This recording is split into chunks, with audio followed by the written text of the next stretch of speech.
अत्यंत महत्त्वाची बातमी आहे। मनोज जरांगे पाटील यांच्या उपोषणाचा आज 7वा दिवस आहे।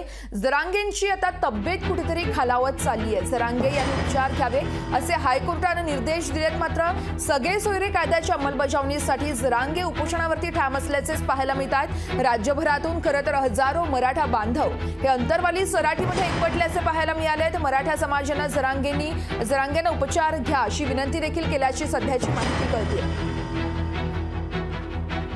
या संदर्भातली अधिक माहिती जाणून घेऊयात। आमचे प्रतिनिधी सचिन बडे आपल्यासोबत लाईव्ह जोडले जात आहेत। सचिन, नेमकी काय परिस्थिती आहे? जरांगेंच्या उपोषणाचा आज 7वा दिवस आहे। जरांगेंची तब्येत नेमकी कशी आहे आता? मनोज जरांगे यांच्या उपोषणाचा हा आजचा 7वा दिवस आहे। म्हणजे उपोषणाला आता 1 आठवडा पूर्ण झालाय असं देखील म्हणता येईल। कारण आजचा 7वा दिवस असल्या कारणाने या ठिकाणी संपूर्ण महाराष्ट्राचं लक्ष लागून आहे। कारण त्यांनी पाण्याचा आणि उपचाराचा त्याग केलेला आहे, त्याचा परिणाम त्यांच्या शरीरावर जाणवू लागलेला आहे। आपण पाहिलं की काही दिवसांपूर्वी त्यांच्या नाकातून रक्तस्राव झालेला होता। त्यानंतर काल ते बोलत असताना त्याला चक्कर आली आणि त्याला भोळ आल्याच्या नंतर ते त्या ठिकाणी पडले सुद्धा। म्हणजे त्यांची प्रकृती ही खालावत चाललेली आहे, त्यांना वेदना होत आहेत, त्यांना त्रास होतोय, मात्र ते काय मागे हटायला तयार नाहीयेत। सगळे सोयऱ्याच्या कायद्याच्या अंमलबजावणीसाठी त्यांनी हे उपोषण पुकारलेलं आहे आणि या उपोषणाच्या माध्यमातून सरकारचं लक्ष केंद्रित करण्याचा प्रयत्न त्यांनी केलाय।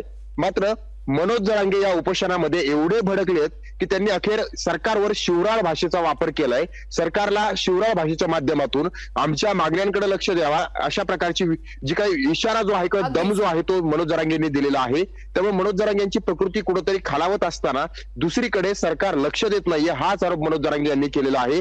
मात्र सर्वाधिक जास्त हे तिसऱ्या उपोषणामध्ये मनोज जरांगे हे जास्त चिडलेले आहेत, भडकलेले आहेत आणि संतापलेले आहेत।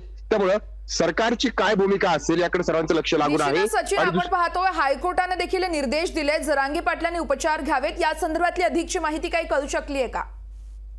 आपण म्हटल्याप्रमाणे निर्देश दिलेले आहेत, मात्र मनोज जरांगे पाटील ते सुद्धा ऐकायला तयार नाहीयेत। गावकरी विनंती करतायत। गावकऱ्यांनी काही दिवसांपूर्वी अक्षरशः त्यांचे हातपाय धरून त्यांना जबरदस्ती आणि बळजबरीने सलाईन लावलेलं होतं। त्यानंतर कुठेतरी त्यांच्या शरीरामध्ये 2 सलाईन हे पोहोचलेले होते। मात्र त्यानंतर मला तुम्ही झोपेत सलाईन का लावलं असं म्हणत त्यांनी सुद्धा, ज्यांनी सलाईन लावलं त्या डॉक्टरांना सुद्धा त्यांनी या ठिकाणी धारेवर धरलं आणि तिथल्या कार्यकर्त्यांना सुद्धा त्यांनी धारेवर धरलं।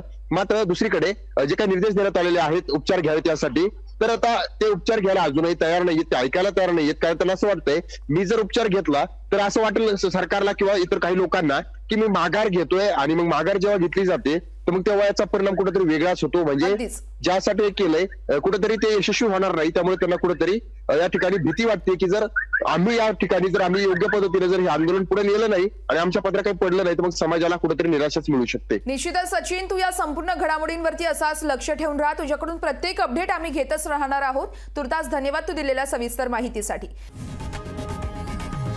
लोकशाही मराठी ऐका, पहा, जागरूक रहा।